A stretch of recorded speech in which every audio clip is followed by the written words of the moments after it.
Passo Pass, da Passo Montecroce Carnico a Passo Pramollo. Già con il titolo abbiamo voluto dare a questo progetto transfrontaliero più significati.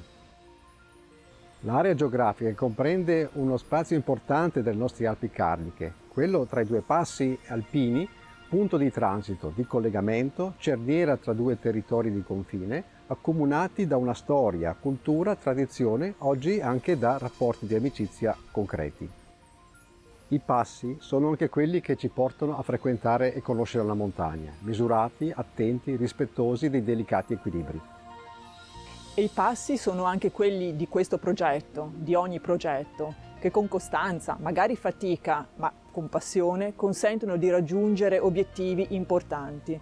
E un obiettivo importante se l'è dato anche il progetto Passo Pass, cioè quello di valorizzare un territorio ricco di valori naturali, storici, culturali, antropici. Come?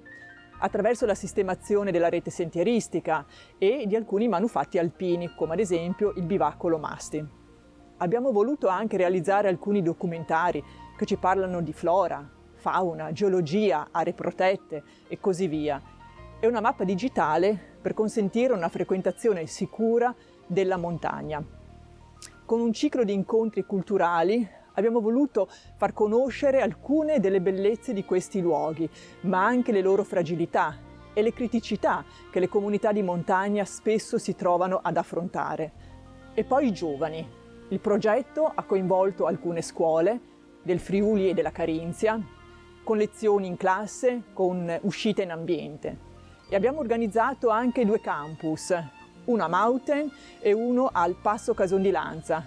Vi hanno partecipato una cinquantina di ragazzi, una partecipazione gioiosa dei ragazzi e dei loro accompagnatori, tutti soci delle sezioni dei club alpini partner di progetto.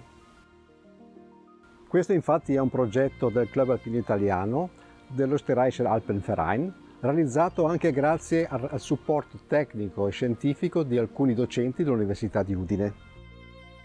Con un obiettivo chiaro e condiviso: sostenere la comunità di montagna, valorizzare le risorse locali, favorire la frequentazione responsabile, stimolare la conoscenza della montagna anche da parte dei più giovani.